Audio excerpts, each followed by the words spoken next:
Siapkan hatimu, buka pikiranmu. Tuhan hadir berbicara. Shalom Bapak Ibu terkasih dalam nama Tuhan Yesus Kristus. Saat ini saya akan menjelaskan secara ekspositori yang menjadi khotbah di Minggu Partnership Kuria Kristen Indonesia dengan Gereja EKKHAM di Jerman. Itu pada Minggu tanggal 21 September 2025. Sebelumnya mari kita berdoa. Bapa di dalam sorga, terima kasih untuk berkat-Mu bagi kami. Kami rindu mengerti kebenaran firman-Mu saat ini. Dalam Kristus Yesus kami siap mendengarkan Engkau. Amin.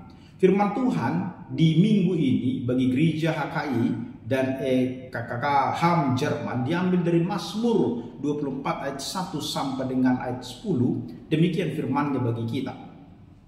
Mazmur Daud. Tuhanlah yang mempunyai bumi serta segala isinya dan dunia serta yang ada di dalamnya.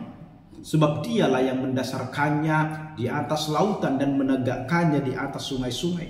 Siapa yang boleh naik ke atas gunung Tuhan? Siapakah yang boleh berdiri di tempatnya yang kudus? Orang yang bersih tangannya dan murni hatinya, yang tidak menyerahkan dirinya kepada penipuan dan yang tidak bersumpah palsu. Dialah yang akan menerima berkat dari Tuhan dan keadilan dari Allah yang menyelamatkan dia. Itulah angkatan orang-orang yang menanyakan Dia, yang mencari wajah-Nya, ya Allah Yakub. Angkatlah kepalamu, hai pintu-pintu gerbang, dan terangkatlah kamu, hai pintu-pintu yang berabad-abad, supaya masuk Raja Kemuliaan. Siapakah itu Raja Kemuliaan? Tuhan jaya dan perkasa, Tuhan perkasa dalam peperangan. Angkatlah kepalamu, hai pintu-pintu gerbang, dan terangkatlah kamu, hai pintu-pintu yang berabad-abad, supaya masuk Raja Kemuliaan. Siapakah Dia Raja Kemuliaan? Tuhan semesta alam, Dialah Raja Kemuliaan. Demikian firman-Nya.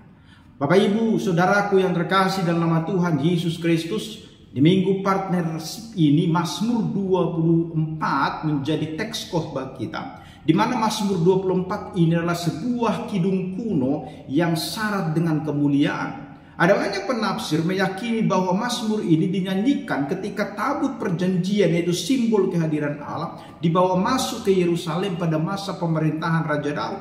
Kita membayangkan ada prosesi yang sakral di mana jalan-jalan dipenuhi rakyat yang bersorak. Para imam mengangkat tabut dan dengan hormat, dan dari kejauhan terdengar seruan, angkatlah kepalamu, hai pintu-pintu gerbang, supaya masuk Raja Kemuliaan.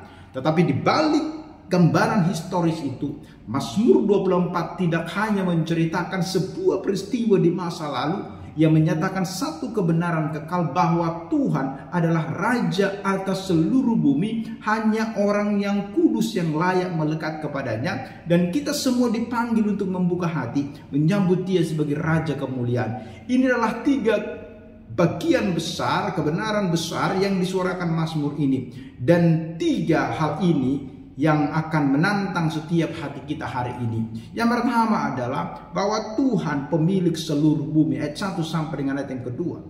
Perhatikanlah, Mazmur ini dimulai dengan satu deklarasi agung. Tuhanlah yang mempunyai bumi serta segala isinya dan dunia yang ada di dalamnya. Sebab Dialah yang mendasarkannya di atas lautan dan menegakkannya di atas sungai-sungai.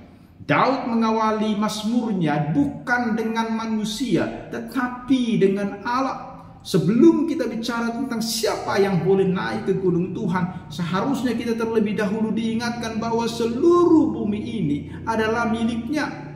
Bahwa segala sesuatu yang ada di dunia, segala isinya termasuk hidup kita, bukan milik kita, tetapi milik Tuhan. Kata kerja mendasarkan dan menegakkan, menggemakan kisah penciptaan di dalam kitab Kejadian. Tuhan bukan hanya pencipta, Ia adalah pemilik dan penguasa yang sah atas ciptaannya. Saudara, ini berarti kita tidak memanggil Tuhan datang ke dunia kita. Kitalah yang sebenarnya sedang hidup di dunia milik-Nya. Kita hanyalah pengelola yang suatu hari akan dimintai pertanggungjawaban oleh sang pemilik itu. Maka sebelum kita berani naik ke gunungnya, sebelum kita melangkah di dalam hadiratnya, kita harus tunduk dan berkata, hidupku, keluargaku, pelayananku, segala yang kumiliki, semuanya adalah milik-Mu ya Tuhan. Yang kedua, Bapak Ibu Saudara, syarat mendekat ke hadiratnya, ayat 3 sampai dengan ayat yang ke-6. Lalu Daud menegakkan pertanyaan yang menusuk hati. Siapakah yang boleh naik ke gunung Tuhan? Siapakah yang boleh berdiri di tempatnya yang kudus? Pertanyaan ini bukan pertanyaan basa-basi Bapak Ibu Saudara. Ini adalah pertanyaan tentang kelayakan, tentang siapa yang boleh mendekat kepada Sang Raja Semesta. Jawaban yang diberikan sungguh mengejutkan. Apa disebutkan? Orang yang bersih tangannya dan murni hatinya, yang tidak menyerahkan diri pada penipuan dan tidak bersumpah palsu. Perhatikan, ada dua sisi yang dituntut. Pertama, tangan yang bersih. Apa itu? Ini berbicara tentang perilaku lahiriah yang benar. Dan kedua, hati yang murni, berbicara tentang motivasi batin yang suci. Tuhan tidak hanya menilai apa yang kita lakukan, tetapi juga mengapa kita melakukannya. Itu didorong dari hati. Tuhan tidak hanya menilai apa yang kita lakukan, tetapi juga mengapa kita melakukannya. Bapak Ibu Saudara, orang seperti inilah yang kata ayat 5 yang akan menerima berkat dari Tuhan dan kebenaran dari Allah yang menyelamatkan dia. Tetapi pertanyaannya, siapakah di antara kita yang betul-betul memiliki tangan yang bersih dan hati yang murni? Inilah saatnya kita menundukkan diri di hadapan salib Kristus, sebab hanya oleh darahnya kita disucikan. Hanya oleh kasih karunia-Nya lah kita dapat mendekat. Ibrani 10 ayat 22 berkata, marilah kita menghadap Allah dengan hati yang tulus, ikhlas, dan keyakinan iman yang teguh oleh hati kita yang telah dibersihkan dari hati nurani yang jahat dan tubuh kita yang dibasuh dengan air yang murni. Saudara, mendekat kepada Tuhan bukan soal tampil rapi secara lahiriah, melainkan hidup dalam kekudusan dan integritas yang lahir dari hati yang telah disentuh oleh anugerah Tuhan. Yang ketiga Bapak Ibu Saudara, menyambut Sang Raja kemuliaan, ayat 7 sampai dengan ayat yang ke-10. Dan kini kita sampai kepada klimaks daripada pemazmur. Di Mazmur ini suatu litani penyambutan yang bergema bagai genderang kemenangan. Angkatlah kepalamu hai pintu-pintu gerbang, dan terangkatlah kamu hai pintu-pintu yang berbarat lamanya, supaya masuk Raja kemuliaan. Dapatkah Anda saat ini merasakan gegap gempita itu, di mana pintu-pintu gerbang kota diperintahkan untuk terbuka lebar? Sang Raja kemuliaan datang. Sebuah tanya jawab liturgis bergema, siapakah itu Raja kemuliaan? Tuhan jaya dan perkasa, Tuhan perkasa dalam peperangan. Dan perhatikan diulangi sekali lagi, Tuhan semesta alam, dialah Raja kemuliaan. Gambaran ini melukiskan Tuhan sebagai pemenang perang. Dialah Raja perkasa yang kembali dari medan pertempuran. Bagi kita orang percaya, kita melihat penggenapan Mazmur ini di dalam Mazmur, di dalam kisah Yesus Kristus. Karena dialah Sang Raja kemuliaan yang memasuki Yerusalem dalam kerendahan, tetapi juga Raja yang naik ke surga dalam kemenangan, duduk sebelah kanan Allah Bapa yang Maha Kuasa. Dan kini ia berdiri di depan pintu hati kita dan berseru, lihat aku berdiri di muka pintu dan mengetuk. Jikalau ada orang yang mendengar suaraku dan membukakan pintu, aku akan masuk mendapatkannya. Wahai 3:20. Saudara, kita adalah gerbang itu. Gerbang yang harus dibuka selebar-lebarnya bagi Sang Juru Selamat. Jangan biarkan pintu hati kita tetap tertutup oleh kesombongan, kepahitan, atau cinta kepada dunia. Bukalah pintu itu sekarang dan biarkan Sang Raja kemuliaan itu memerintah di dalam hidupmu. Sebagai penutup, Mazmur 24 membawa kita kepada 3 pertanyaan penting yang harus kita jawab secara pribadi. Yang pertama, siapakah pemilik hidupmu dan hidupku ini? Jawabannya adalah bahwa Tuhanlah pemilik segalanya.